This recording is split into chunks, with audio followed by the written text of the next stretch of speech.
How to have fun with a vision board planning your retirement. Picture this. You're planning your retirement, but instead of spreadsheets and financial reports, you're holding a glue stick and you're flipping through travel magazines. Sounds fun, right? Well, that's exactly what David, in this example, is doing today, creating a vision board for his dream retirement. David is an entrepreneur. He never really thought about retirement beyond numbers. But today he's taking a different approach.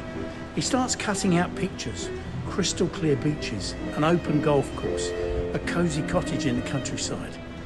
His wife, Sarah, then walks in and raises an eyebrow.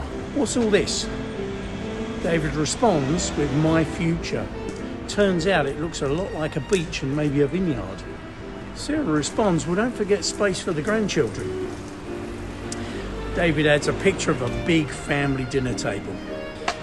As the board fills up, something changes. David isn't just thinking about retirement, he's feeling it. Excitement replaces stress.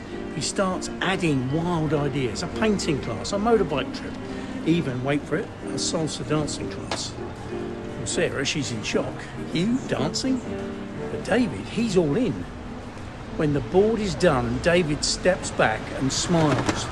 Retirement isn't just about leaving work, it's about creating a new life. And a vision board, it makes that dream real. So what's your retirement dream? Grab some magazines, get creative, and have some fun with it.